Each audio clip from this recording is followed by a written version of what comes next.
Bom dia, Nazareno Feitosa. É um prazer imenso tê-lo aqui conosco no 5º Congresso Espírita de Atlanta. Seja muito bem-vindo. A alegria nossa de podermos estar aqui. É uma honra poder estar participando de um evento tão importante que reúne não somente palestras em português, mas também palestras em inglês, oferecendo ao público brasileiro e americano a possibilidade de conhecer essa doutrina tão consoladora e tão importante em nossas vidas. Eu que fico feliz pela oportunidade de estar aqui e agradeço a todos sinceramente. Obrigada, Nazareno. Nós vamos iniciar com questões mais relacionadas a uma das suas palestras, depois faremos um apanhado geral, porque nos é muito importante a sua opinião. Nazareno Feitosa é natural de Fortaleza e reside atualmente em Brasília, onde é funcionário público. Tem bacharelado em Direito e Administração de Empresas e pós-graduação em Direito Tributário. Compõe a equipe de divulgação da FEDEF, Federação Espírita do Distrito Federal. É expositor espírita, monitor do ESD, Estudo Sistematizado da Doutrina Espírita, e ADE, Estudo Aprofundado da Doutrina Espírita, e ESE, Estudo Sistematizado do Evangelho segundo o Espiritismo. Participa do estudo, educação e desenvolvimento da mediunidade na Comunhão Espírita de Brasília e também ministra as aulas sobre o Livro dos Médiuns no Centro Espírita André Luiz. É dedicado estudante do Evangelho de Jesus, das obras de Allan Kardec, André Luiz e Emmanuel. Estudou ainda sobre terapia de regressão a vivências passadas e várias ferramentas de autoconhecimento. Mas foi no Evangelho de Jesus que encontrou o roteiro de luz mais excelente para as nossas vidas. Muito bom dia, Nazareno. Como dirigentes e trabalhadores devem inserir no processo de dinamização dos centros e no movimento espírita em geral? Bom, a denominação do Espiritismo, eu acredito que tanto no Brasil quanto no exterior, deve seguir a orientação do próprio codificador. Kardec falava da importância de pequenos grupos. Ele preferia grupos pequenos a assembleias de 200, 300 pessoas, né? Então, além de nós termos as atividades das palestras, dos seminários, dos congressos, é muito importante que o Centro Espírita também ofereça estudos em grupos. Não é necessariamente casas pequenas, mas que numa mesma casa você tenha a oportunidade de estudos em grupo, seja em inglês aqui na América. É muito importante nós acolhermos e nós aprendermos a língua e termos condição de oferecer, já que essa nação tem nos acolhido com tanto carinho, nós temos também a oportunidade de oferecer para os americanos também o Consolador prometido por Jesus. Então, a Federação Espírita Brasileira, inclusive, esse ano tem reforçado agora a questão do acolher, consolar e esclarecer. Então, que a gente não fique só mais como fosse uma universidade, só uma coisa muito teórica, mas que as pessoas estão sofrendo, estão buscando as casas espíritas em sofrimento, e nós temos como oferecer algum tipo de alívio, não curas, mas alívios nós podemos sim oferecer, não é? Através da reforma íntima, através desses estudos em grupo, sobretudo baseados no Evangelho segundo o Espiritismo. Há propostas muito interessantes que começaram no Amazonas, na Fundação Allan Kardec, depois lá no Ceará, o presidente da federação, à época, implantou também em várias casas, com diferentes nomes, tratamento espiritual. Depois agora mudaram para ATE, para atendimento espiritual. Lá na FEDEF, em Brasília, nós utilizamos o nome de Apoio à Melhoria Espiritual, AME. Na Paraíba chama Educação dos Sentimentos e vários outros, e a própria nossa querida Marione Mazotti, a Exposição Nestor, e que dirige a parte de atendimento fraterno, tem estudado e declarado isso publicamente, que tem estudado o modelo lá da Federação Paraibana de acolhimento em pequenos grupos, baseados no estudo do Evangelho segundo o Espiritismo, para que a pessoa entre, seja acolhida, crie raízes, crie vínculos, e ela possa então permanecer melhor na casa espírita. A gente vai oferecer então esse estudo, essa reforma íntima, o tratamento com a fluidoterapia, passes, água magnetizada, e também o apoio da reunião mediúnica privativa de desobsessão, né? Então a pessoa recebe realmente um tratamento, apesar que a gente não fala em cura, mas é realmente uma espécie de tratamento espiritual, de harmonização, e acolhe as pessoas. Eu acho que isso que falta nas casas espíritas. E eu acho que também, não por acaso, no censo do IBGE de 2000, os estados onde o espiritismo mais cresceu em percentuais no Brasil foram justamente o Amazonas, em primeiro lugar, disparado na frente, e o segundo lugar, o Ceará. E estados onde essa iniciativa começou, no Amazonas, e onde foi largamente implantada, como lá no estado do Ceará, pela própria federação. Então, há no Pará, há em outros locais, né, há em diversos estados, até aqui nos Estados Unidos já vi algumas iniciativas parecidas, e eu acho que o caminho é nós termos realmente esse acolhimento, essa fraternidade que nos falta.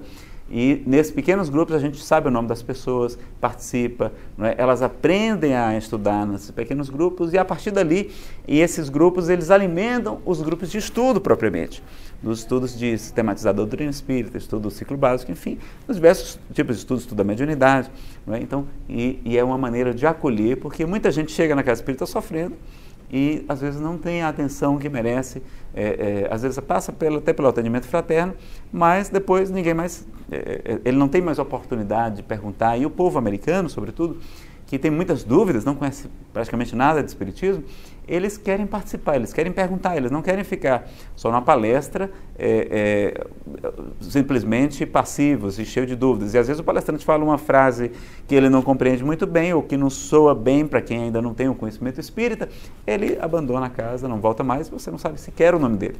Enquanto que nesse trabalho de pequenos grupos, que aqui eu já vi com o nome de autoconhecimento, por exemplo, não é? Lá em Newark o Amor e Luz tem uma assim, na Flórida também tem centros, o Kardashian parece que tem algum tipo também de trabalho parecido, inclusive engajando a pessoa no estudo, no trabalho social, não é? No trabalho na própria casa espírita. Então isso é muito importante para a pessoa criar vínculos e ela ficar realmente engajada e ser acolhida. Nós precisamos consolar mais, o espiritismo é o consolador. Então, quantas pessoas com depressão, quantas pessoas com obsessão espiritual, síndrome do pânico, quantas pessoas com a mediunidade aflorada, que o próprio Kardec diria no livro A Gênese que a mediunidade ia ficar cada vez mais comum à medida que chegasse esse tempo de transição.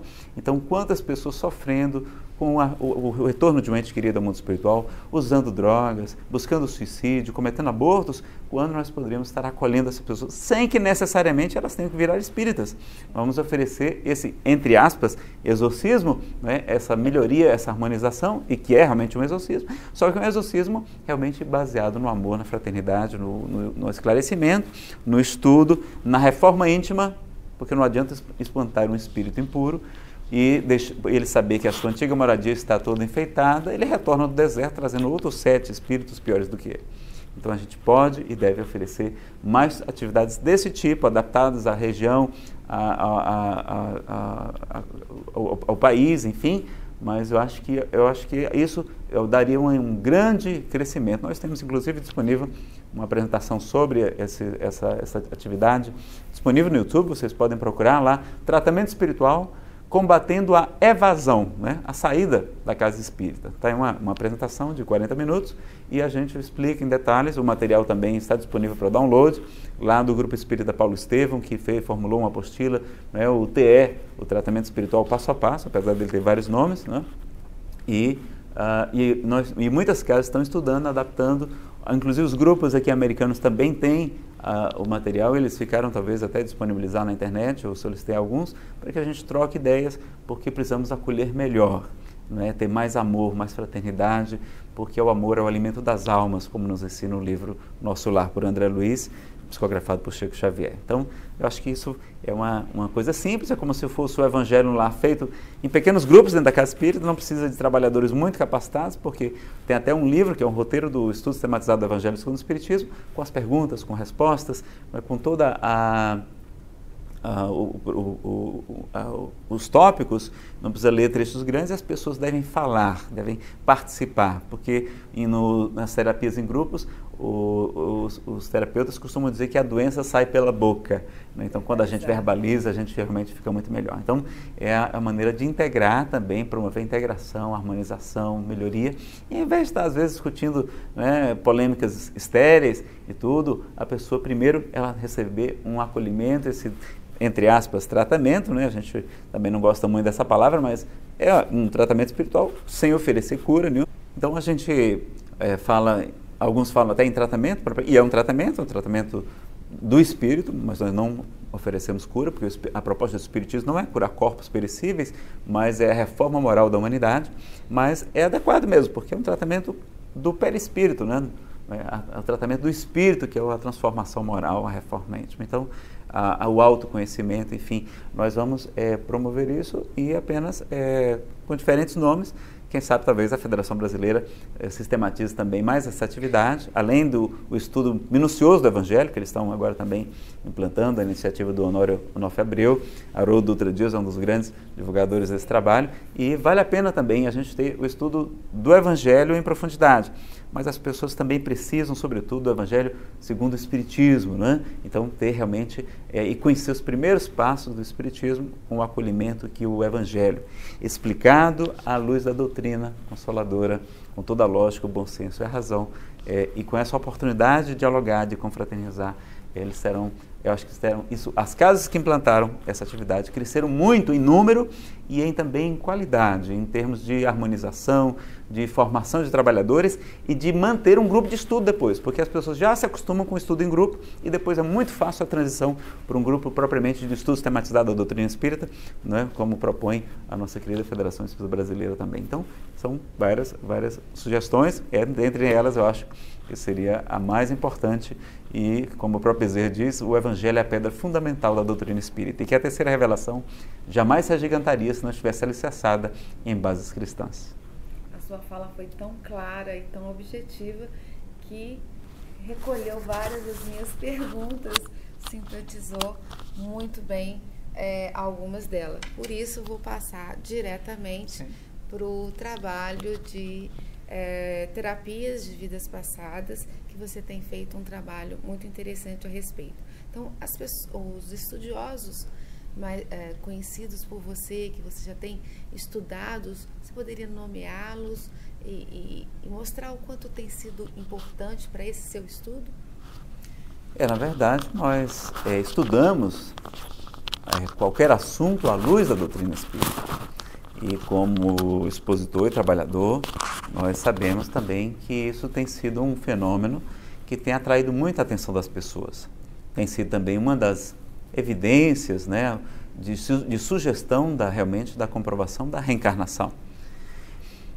Eu não trabalho com isso, eu sou servidor público, não é? Eu trabalho como um perito em impressões digitais, um papiloscopista na Polícia Federal. Os espíritos me arrumaram esse emprego, realmente foi providência divina, eu não tenho a menor vocação para o trabalho propriamente policial, mas é um trabalho mais técnico e então nós não fazemos regressão. Eu fiz o curso à época que eu estava fazendo faculdade de psicologia, então como o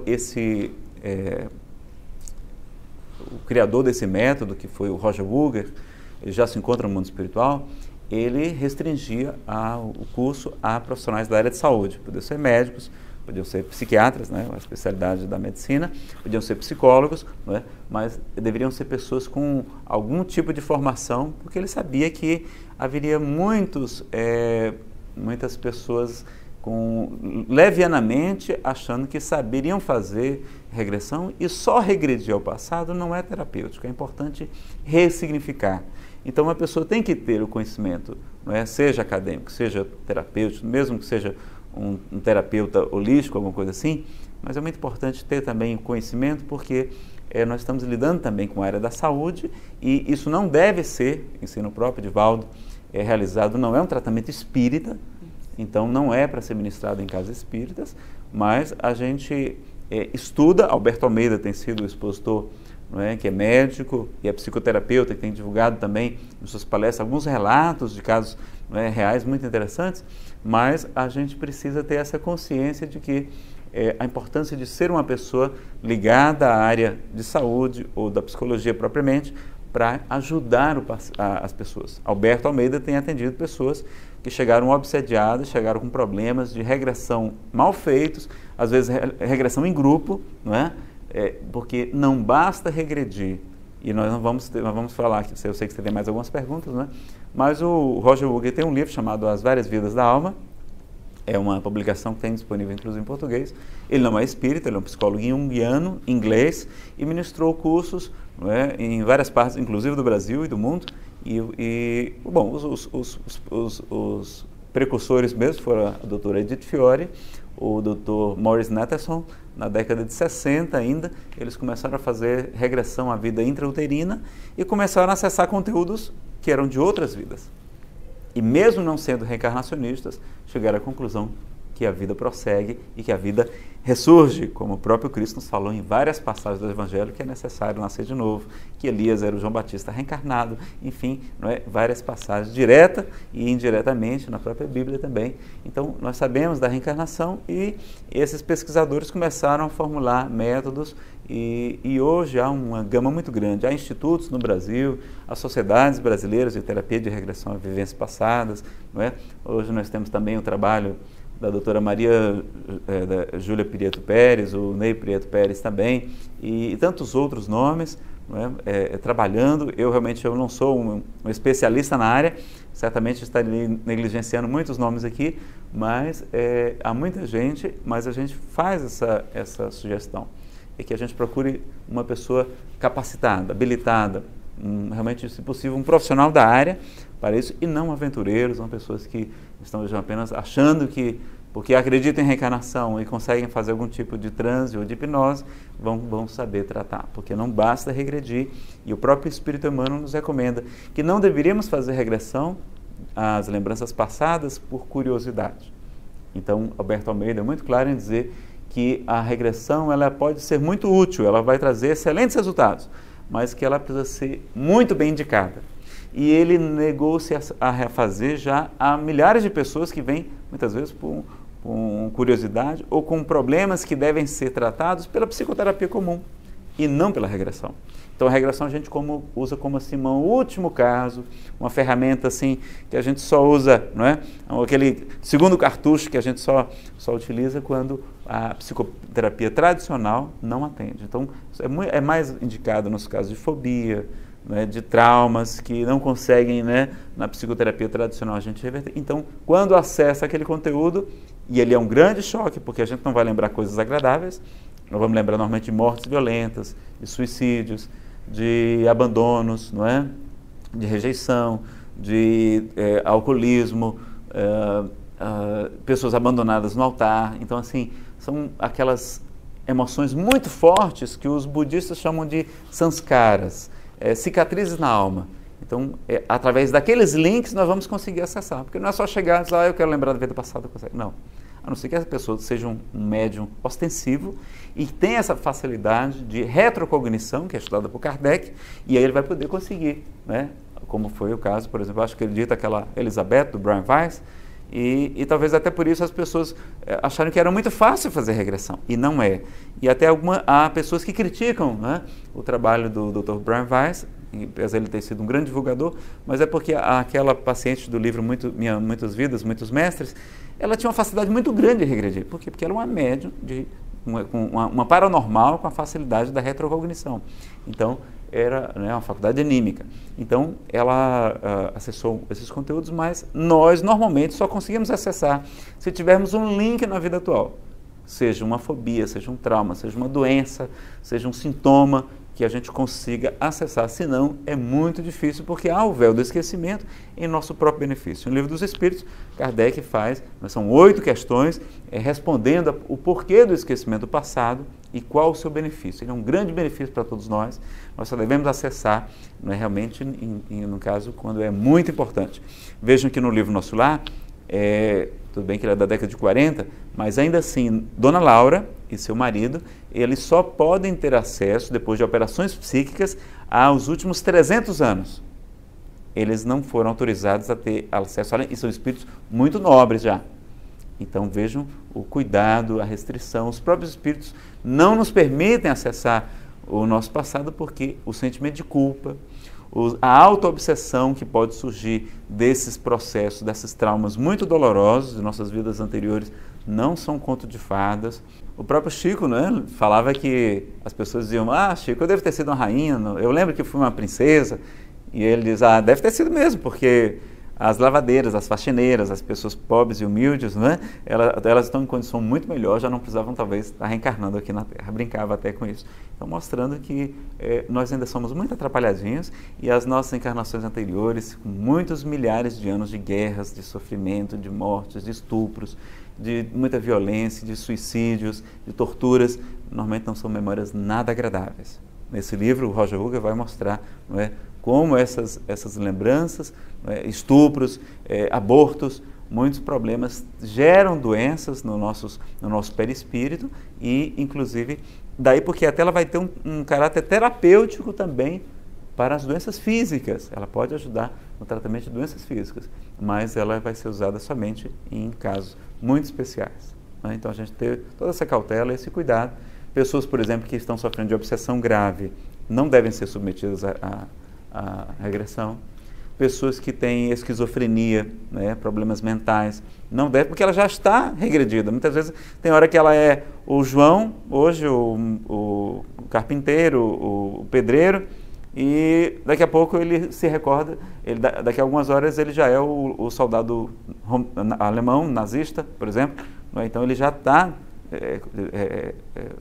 vivendo às vezes duas vidas em uma só, já está regredido. Então, mulheres grávidas, crianças também, só se for em casos excepcionais.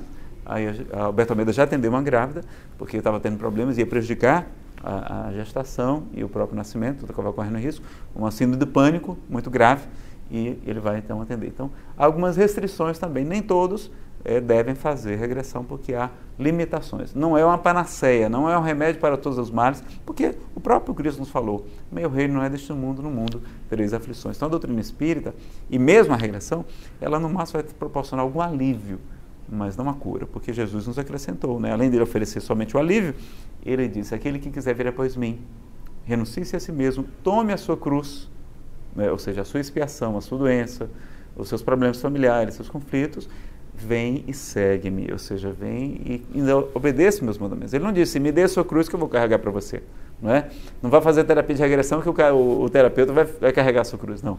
Muitas vezes passaremos e continuaremos com as expiações, não é? Mas encontraremos, em muitos casos, alívios quando ela for muito bem indicada. Aí sim, ao caso contrário, não.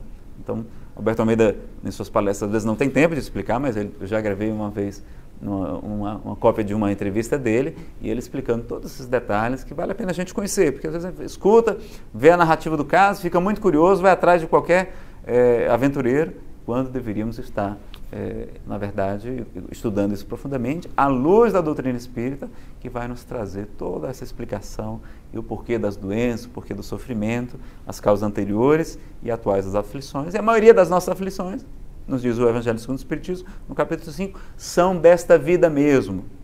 É a nossa negligência, a nossa incúria, o nosso descuido, a nossa falta de disciplina e tudo, não são de vidas passadas, são dessa própria existência mesmo. Então, a gente também não... É bom desmistificar um pouco o assunto, porque as pessoas ficam achando que é a solução de todos os problemas. E não é. Ela é apenas mais uma ferramenta terapêutica, mas tem suas, como todas, tem contraindicações, tem indicações e tem limitações também, né? Nós não estaremos oferecendo a cura para todos os casos, mas às vezes somente o alívio para alguns tipos de sintomas, e é uma coisa que não deve ser usada abusivamente. A palavra clara de Mariana nos mostra novamente esse tópico sobre regressão e os seus cuidados, né? Então vamos mudar de tópico.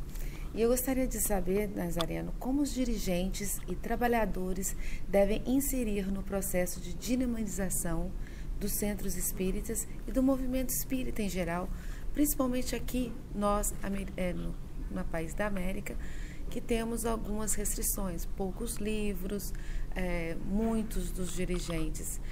Teve um período no Brasil, não como dirigentes, mas como participantes, e que com coragem, com amor, fundaram as suas casas espíritas aqui. Então, qual o posicionamento, a dinamização que você nos aconselha? Bom, a Federação Espírita Brasileira tem oferecido, inclusive, aulas e ensino à distância, o EAD. O estudo, a capacitação, é muito importante a capacitação. Joana de Ângeles, por Divaldo Franco, tem um programa chamado, né, humanizar, qualificar e espiritizar, né? Então a gente estabelecer esse tipo de atividade, porque é muito importante também que a casa espírita tenha como seu foco principal a prática, o estudo e a divulgação da doutrina espírita. Então, algumas casas, Raul Teixeira, por exemplo, em uma palestra, ele comenta que algumas casas começam, por exemplo, a fazer um trabalho filantrópico muito grande, e nada contra, a gente deve fazer trabalho social, mas às vezes, ou então um trabalho de cura ou de criação até de hospitais, assim por diante, também nada contra, mas que a gente não perca o foco essencial, que é o trabalho espírita, que a Casa Espírita está no mundo para isso. Né? Porque trabalhos sociais, muitas ONGs fazem, trabalhos de assistência, até no Brasil hoje já tem muitos programas do próprio governo, ONGs ajudando, então assim, enquanto que as casas espíritas muitas vezes estão sem recursos nem para pagar a conta de luz, né? E sem trabalhadores. Então as pessoas focam muito tempo, às vezes em outras atividades, e esquecem o principal, que é. Então o Raul faz essa crítica necessária em alguns casos, e ao mesmo tempo a gente recomendaria que os trabalhadores devem se capacitar, devem estudar, devem buscar as obras de boa qualidade, devem buscar, por exemplo, as apostilas que a Federação Espírita Brasileira tem oferecido, não é, os modelos. Claro que não é assim, só aquele modelo serve, não. Mas existem até movimentos paralelos e eu acredito que movimentos, forças paralelas se somam. Não podemos estar nos debatendo, né? Mas adaptar, claro, a sua religião, a sua região, ao seu país, não é? Mas vocês vão ter, então, a importância, eu quero parabenizar aqui o Conselho Espírita Internacional, o nosso querido Fernando Coaglia, ele tem feito, dirigido um trabalho na tradução dos livros agora com tradutores nativos e que conhecem Espiritismo também, e com a revisão, para que a gente possa oferecer os livros. Por que o Brasil é o maior país espírita do mundo?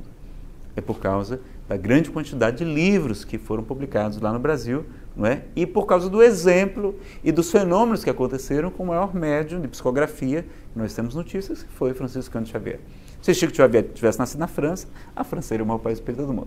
Então a gente sabe que, e por conta dos livros, da importância de traduzir os livros, fazer os electronic books, né, os e-books, os livros eletrônicos também, os audiobooks, porque as pessoas hoje não têm tempo.